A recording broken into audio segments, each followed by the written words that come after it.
Okay, तो इसका part 1 हम लोग कंटिन्यू किए थे और अब हम लोग पार्ट 2 पे कंटिन्यू करते हैं। अभी तक हम लोग फिजिकल चेंजेस देखे थे और अब हम लोग केमिकल चेंजेस देखेंगे। अ chemical change is a permanent change in which the original substance loses its own composition and properties। तो ये केमिकल सब्सटेंस केमिकल चेंज ऐसा होता है, देखिए जैसे कि आप लोगों को हम पिछले वाले वीडियो में बताए थे कि H2O का जो कॉम्पोजिशन था वो 2:1 है, और जब वो बर्फ़ था, आइस था, तो भी उसका इतना था, जब वो वाटर में आ गया तो भी उसका इतना, जब वो गैस में रहेगा तो भी उसका इतना ही रहेगा, 2:1 2:1। मतलब H2O का जो कॉम्पोजिशन है, मतलब 2 वाटर की मॉलिक्यूल्स और 1 ऑक्सीजन का मॉलिक्यूल्स। अभी तक हम लोग ये देखे थे। तो अब देखिए, केमिकल चेंज जब होता है वो फिजिकल चेंज था, ये फिजिकल चेंज का पार्ट है, ठीक है, ये फिजिकल चेंज का पार्ट है। लेकिन जब हम लोग केमिकल चेंज की बात करते हैं तो केमिकल चेंज में ऐसा होता है कि ये जो कॉम्पोजिशन है ये एक स्टेट से दूसरे स्टेट में जाएगा तो फ़र्क पड़ेगा, बिल्कुल पड़ेगा। लाइक अगर सब्जी है तो सब्जी में जो केमिकल कॉम्पोजिशन है वो कुछ मान लीजिए 4:1 है, तो अगर वो पक जाएगा, कुक हो जाएगा, तो उसमें केमिकल चेंज में ये जो कॉम्पोजिशन है इसका केमिकल कॉम्पोजिशन उसमें फ़र्क पड़ेगा, ठीक है। अगर ये 4:1 है तो हो सकता है यहाँ पे ये 3:2 हो जाए, या फिर मतलब इसके केमिकल कॉम्पोजिशन में फ़र्क पड़ेगा, ठीक है। अ chemical change is a permanent change, और ये परमानेंट चेंज होता है। लाइक अगर आप किसी सब्जी को पकाएंगे तो फिर वो अब जब वो सब्जी बन जाएगा तो फिर उसका जो केमिकल कॉम्पोजिशन है, मतलब कि वो सब्जी, जैसे कि सब्जी बन गया, आप उसको दोबारा फिर वैसे ही कच्चे भिंडी के फॉर्म में तो नहीं बना सकते, तो वो परमानेंट है, मतलब अब वो हो ही नहीं पाएगा, वो पलट पाएगा ही नहीं, ठीक है। यार इम्पॉसिबल है पकी हुई सब्जी को फिर वापस वैसे कच्चा बनाना, ठीक है। तो for example the burning of would is a chemical change. लकड़ी जलती है, अब लकड़ी को अगर जलाओगे तो फिर लकड़ी जलने के बाद क्या फिर से लकड़ी बन जाएगा? नहीं, राख बन जाएगा। तो यहाँ पे एक फिगर है, ये लकड़ी जल गया तो फिर ये राख बन जाएगा, ठीक है। तो राख बन जाएगा तो फिर क्या ये फिर से इसको लकड़ी बना पाओगे? नहीं बना पाओगे। तो ये फिर अपने ओरिजिनल लकड़ी के फॉर्म में नहीं आ पाएगा, ये पूरा ये जल जाएगा और धुआं धुआं हो जाएगा। तो वो जब जलेगा लकड़ी तो क्या होगा फिर? कार्बन डाइऑक्साइड, लकड़ी जब जलेगा, व्हेन वुड इज़ बर्न्ड, तो फिर ये एग्ज़ाम में आपका 1 मार्क MCQ में आ सकता है कि ये क्या क्या देता है, ठीक है। मतलब सब्सटेंसेस कौन कौन से देता है। जब ये जलता है तो फिर ये CO2 यानी कि कार्बन डाइऑक्साइड देता है, रिलीज़ करता है। कार्बन डाइऑक्साइड जो हम लोग रिलीज़ करते, छोड़ते हैं, ऑक्सीजन लेते कार्बन डाइऑक्साइड रिलीज़ करते, तो फिर ये वुड कार्बन डाइऑक्साइड और क्या देता है? वाटर वेपर और स्मोक एंड एशेस, ओके, और स्मोक और एशेस देता है। एशेस यानी कि जो राख हो जाता है और स्मोक यानी कि जो धुआं धुआं निकलता है, ठीक है। तो ये वाटर वेपर, ये वाटर ही है लेकिन ये वाटर वेपर की फॉर्म में आता है, मतलब ये पानी नहीं, सिर्फ वाटर वेपर, ये उड़ जाएगा हवा में, और कार्बन डाइऑक्साइड, ठीक है। तो the molecules of would and oxygen undergo changes to form the molecules of these new substances. The change is permanent and irreversible। यार ये चेंज परमानेंट होता है, हमेशा हमेशा के लिए वो राख ही बन जाता है, फिर वो दोबारा लकड़ी में नहीं आ पाता है। और इरिवर्सिबल होता है, मतलब वो दोबारा अपने ओरिजिनल फॉर्म में नहीं आ सकता है। Can not be converted back to wood, वो वुड दोबारा नहीं बन सकता है, ठीक है, उसको दोबारा वुड आप नहीं बना सकते हैं। Got it? तो ऐसा होता है। दस the burning of would is a chemical change, मतलब कि वुड का बर्न होना केमिकल चेंज है।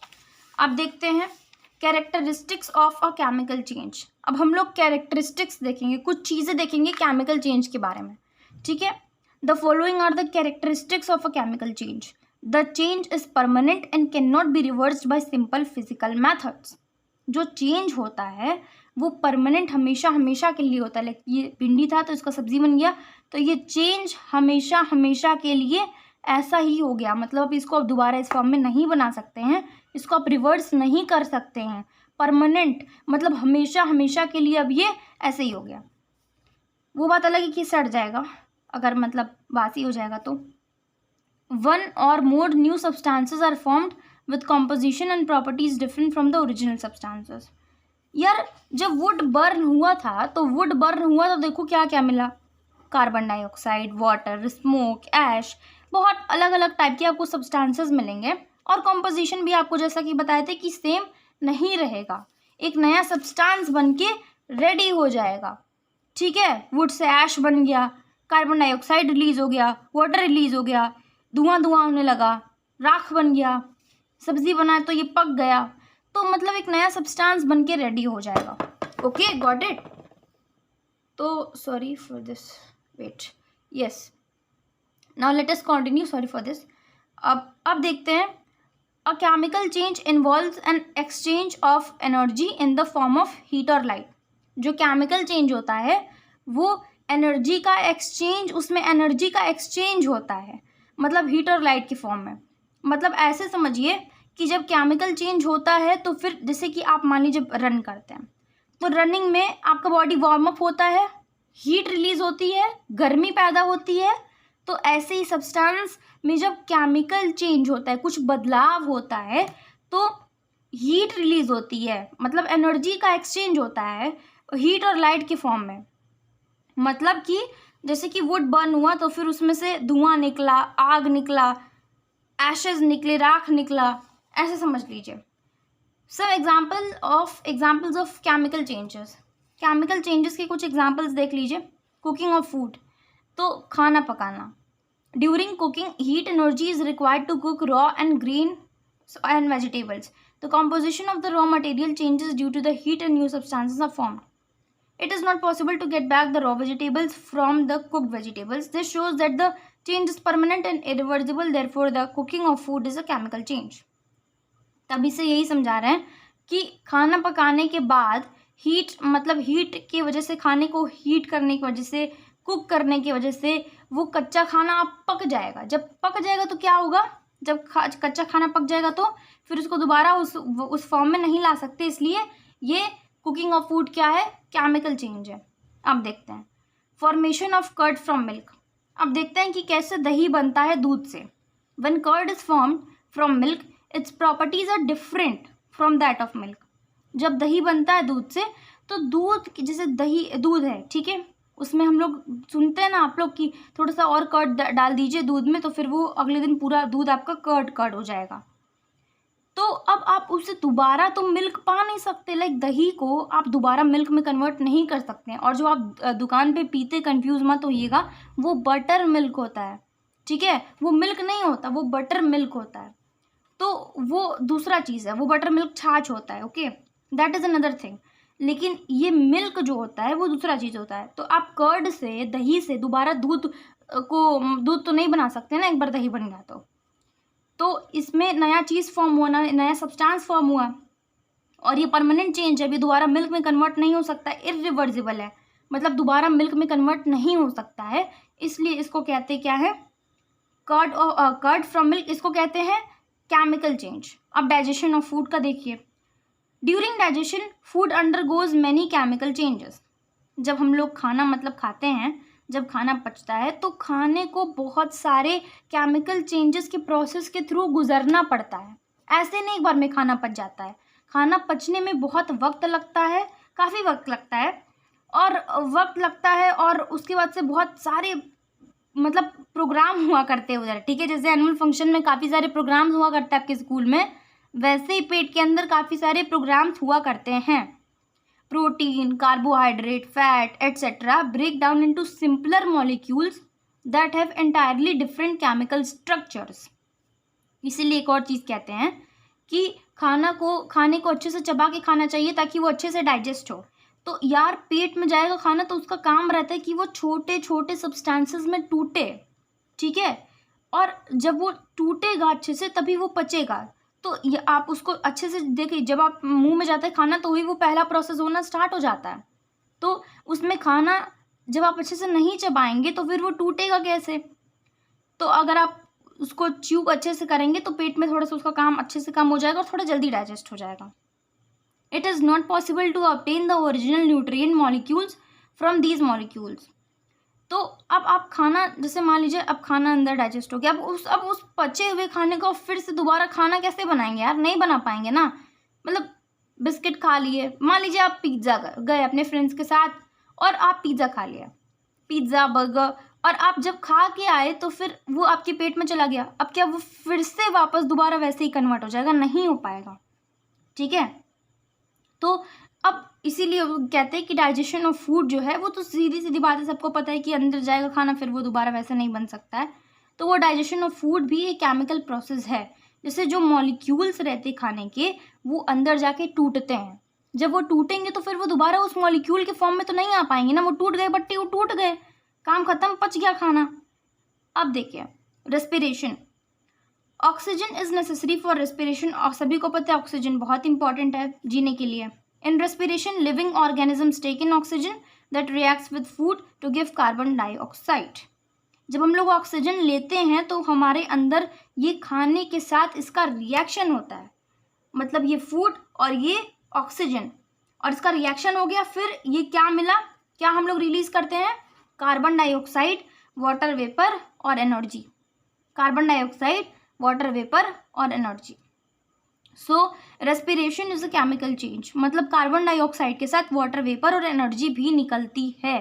So respiration is a chemical change.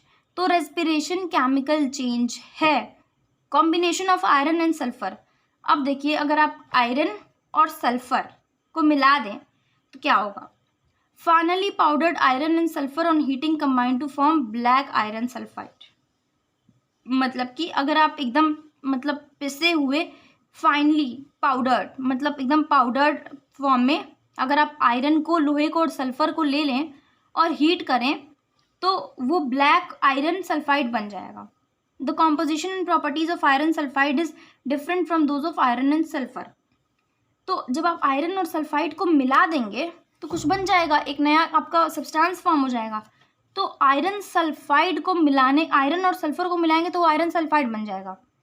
तो आयरन सल्फाइड की जो प्रॉपर्टीज़ हैं, उसके जो गुण हैं, वो आयरन और सल्फर से काफ़ी अलग रहेंगे। Hence the formation of iron sulphide from iron and sulphur is a chemical change. अब आप उसको दोबारा आयरन और सल्फर के फॉर्म में कन्वर्ट नहीं कर सकते हैं, simple process. Rusting of iron, when a piece of iron is left out in moist air. जब आप एक आयरन के टुकड़े को मॉइस्ट एयर, मॉइस्ट मतलब क्या? मॉइस्ट मतलब कि जैसे कि आप जैसे चिपचिपा, okay, it slowly changes into a dull brittle out brown brown substance called rust. तो जब आप लोहे के टुकड़े को ऐसे बाहर रख देंगे तो वो रस्ट हो जाएगा, मतलब कि वो एक ब्राउनिश, उसके ऊपर एक ब्राउनिश कवर लग जाएगा, काले से थोड़ा ब्राउन हो जाएगा, तो उसको कहते हैं आयरन का रस्ट होना, मतलब rusting of iron. The formation of rust on the surface of iron is called the rusting of iron. तो वही फॉर्मेशन, उस पर रस्ट लग जाना, उसको कहते हैं rusting of iron. The composition and properties of rust are different from those of iron. जब आप आयरन को ऐसे नॉर्मल एक ताज़ा ताज़ा फ्रेश आयरन रहता है, मतलब एक फ्रेश आयरन जब आप लेते हैं उसको, आप जब उसको मतलब खुले में नहीं छोड़े होते तो वो कुछ और रहता है, लेकिन जब आप उसका कॉम्पोजिशन कुछ और रहता है, लेकिन जब वो आप उसको मतलब रस्ट हो जाता है तो फिर उसका जब वो ब्राउनिश कलर में कन्वर्ट हो जाता है, उसके ऊपर रस्ट जंग लग जाती है लोहे के ऊपर, तो फिर उसका जो कॉम्पोजिशन होता है वो बदल जाता है, और रस्ट जो है फिर से दोबारा आयरन में नहीं कन्वर्ट हो सकता है सिंपल मेथड से। कोई भी आप सिंपल मेथड लगाएं तो उससे आपका जो रस्ट है वो आयरन में दोबारा नहीं बन सकता है, मतलब बहुत सिंपल मेथड से। उसके लिए बहुत हाई टेक्नोलॉजी के मेथड्स चाहिए होंगे। तो इस चेंज को लगभग इरिवर्सिबल और परमानेंट मानेंगे, क्योंकि इरिवर्सिबल मतलब कि दोबारा नहीं उसको उस फॉर्म में लाया जा सकता है, और परमानेंट मतलब हमेशा के लिए लग गया rust. Hence the rusting of iron is a chemical change. तो मतलब आयरन का जो रस्ट होता है वो कौन सा चेंज है? Chemical change. अब यहाँ पे कुछ प्रॉपर्टीज़ हैं of rust and iron, of iron and rust. तो प्रॉपर्टी देखिए, कलर जो होता है स्टील ग्रे होता है, आयरन का, जब उस पर जंग लग जाता है तो फिर वो रेडिश ब्राउन होता है। देखिए ये कुछ चेंजेस दिए हुए हैं कि आयरन जब रस्ट में बदल जाता है तो फिर क्या होता है। उसका कलर पहले रहता है स्टील ग्रे, जब उस पर जंग लग जाती है लोहे पे तो फिर वो हो जाता है रेडिश ब्राउन। फिर उसका पहले वो हार्ड रहता है लोहा, लेकिन बाद में जब जंग लग जाएगी तो सॉफ्ट हो जाएगा। मेलिएबल होता है, मेलिएबिलिटी, और जब मतलब एकदम वो बहुत ही ज़्यादा मेलिएबल होता है, लेकिन जब उस पर रस्ट लग जाता है तो ब्रिटल नेचर का हो जाता है। Got it. मैग्नेटिक मेटल, पहले मैग्नेटिक मेटल रहता है, फिर बाद में वो चुंबक उम्बक लाइए कुछ उस पर असर नहीं करेगा, वो खींचेगा नहीं अपनी तरफ, जंग लग चुका है, नॉन मैग्नेटिक मेटल हो जाता है। ठीक है। और मैलिएबिलिटी, डक्टिलिटी, ब्रिटेलिटी, ये सारी चीज़ों के बारे में आप लोग आने वाले चैप्टर्स के बारे में पढ़ेंगे। तो फिर देखते हैं। Heating of sugar, heat some sugar in a dry test tube, कुछ चीनी लीजिए और उसको ड्राई टेस्ट ट्यूब में ऐसे ही उसकी चाशनी बना दीजिए।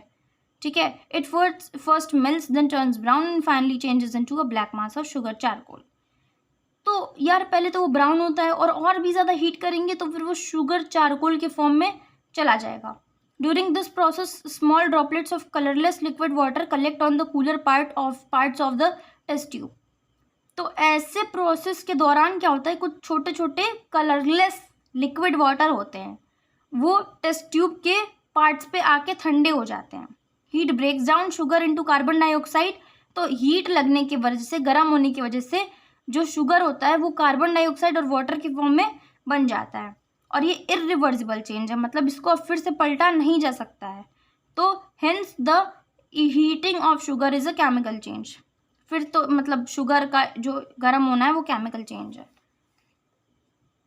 अब देखते हैं differences between physical and chemical change. Activity के लिए you will comment down, so I will make separate video on it, वरना वीडियो बहुत लंबा हो जाएगा। ठीक है। Property, differences between physical and chemical change. हम लोग फिजिकल चेंज पढ़ लिए, हम लोग केमिकल चेंज पढ़ लिए, अब हम लोग कुछ इसके बीच का जो डिफरेंस है वो देखेंगे। The change is temporary and can be reverse bye simple physical methods. मतलब फिजिकल चेंज का जो चेंज होता है वो कुछ समय के लिए होता है और फिर वो उसको दोबारा हम लोग उस फॉर्म में कन्वर्ट कर सकते हैं। और केमिकल चेंज का जो चेंज होता है वो हमेशा के लिए हो जाता है, कुछ देर के लिए नहीं होता है और उसको फिर से दोबारा सिंपल मेथड्स के थ्रू कन्वर्ट नहीं कर सकते सिंपल फिजिकल मेथड से। और इसमें कोई नया सब्सटेंस फॉर्म नहीं होगा, फिजिकल चेंज में कोई भी नया सब्सटेंस नहीं बनेगा, लेकिन केमिकल चेंज में नया सब्सटेंस बन जाएगा और उसके जो कॉम्पोजिशंस हैं वो बदल जाएंगे। ये हम लोग सब कुछ पढ़ चुके हैं डिटेल में। होप कि आप लोग को ये बहुत अच्छे से समझ में आ रहा होगा दो लेक्चर्स देखने के बाद। फिर चेंजेस इन्वॉल्विंग एनर्जी। अब कुछ चेंजेस देखते हैं जिनमें ताकत लगती है, मतलब जिसमें एनर्जी इन्वॉल्व होती है। During a change energy is generally evolved और absorbed in the form of heat, light, sound और एनी अदर फॉर्म। देखिए जब कोई बदलाव होता है तो फिर एनर्जी जो होती है वो क्या होती है, इवॉल्व्ड होती है और एब्जॉर्ब्ड होती है, यानी कि उसमें एनर्जी एवॉल्व होती है या फिर एब्जॉर्ब होती है। किस फॉर्म में, हीट के फॉर्म में, लाइट के फॉर्म में, साउंड के फॉर्म में और या फिर किसी भी अदर फॉर्म में। Energy change may take place when there is a physical change.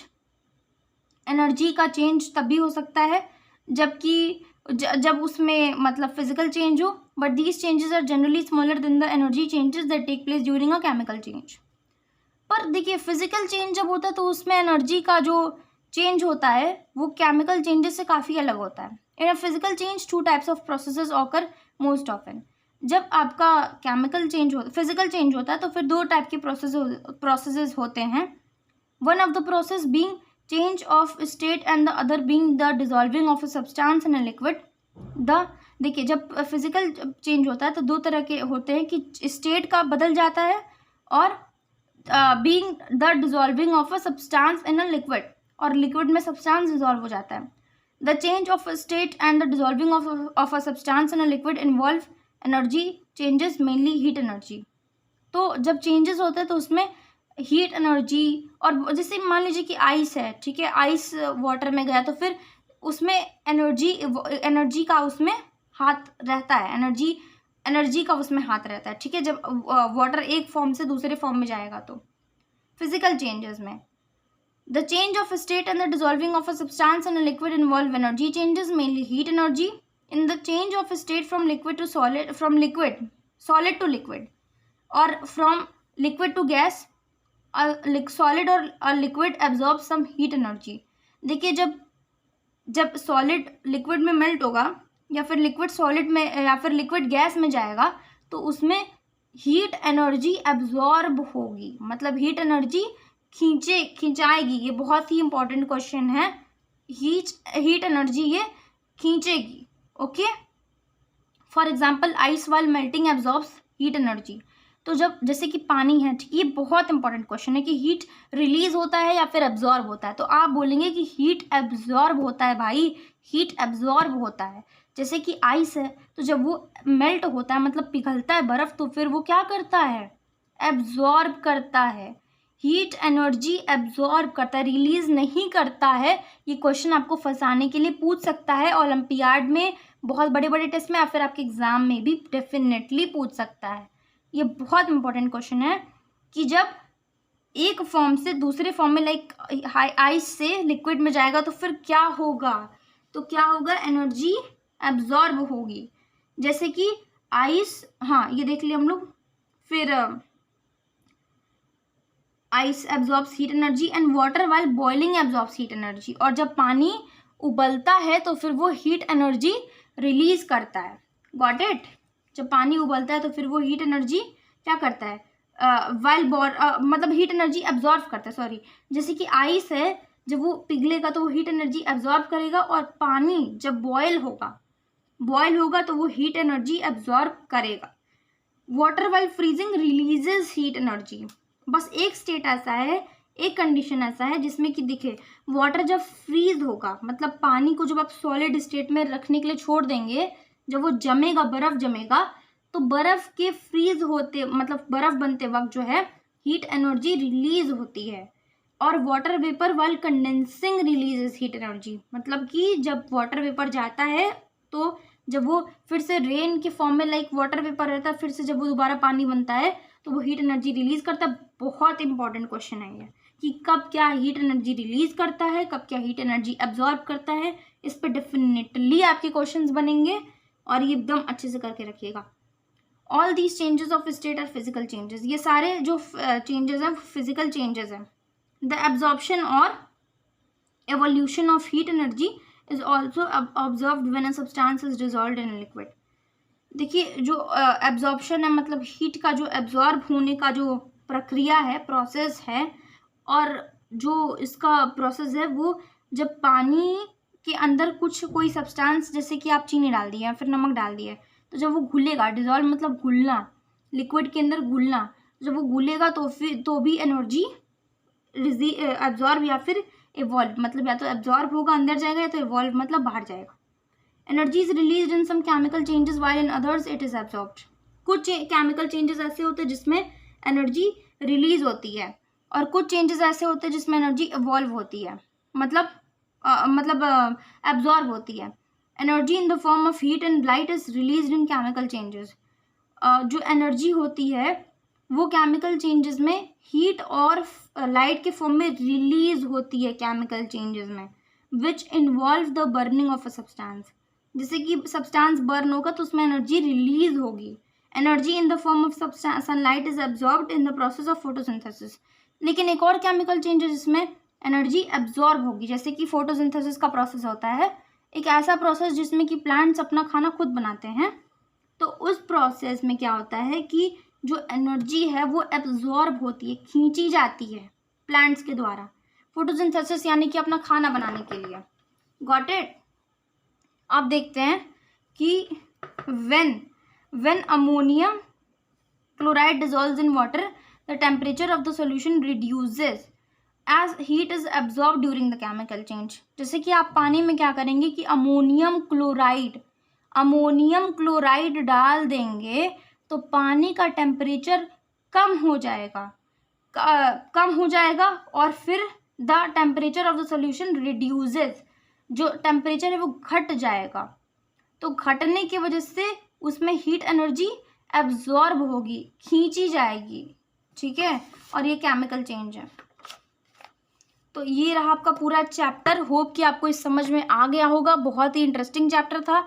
नहीं समझ में आया कुछ तो बताइएगा। और बात है एक्सरसाइजेस की, क्वेश्चन आंसर्स की, जितने भी एक्सरसाइजेज हैं, यहाँ तक कि कीवर्ड्स, कॉन्सेप्ट मैप्स, अगर आपको कुछ नहीं समझ में आता है तो कह दीजिएगा, उस पर आपको खड़ा एक सेपरेट वीडियो बन जाएगा। Keep studying, see you in the next chapter.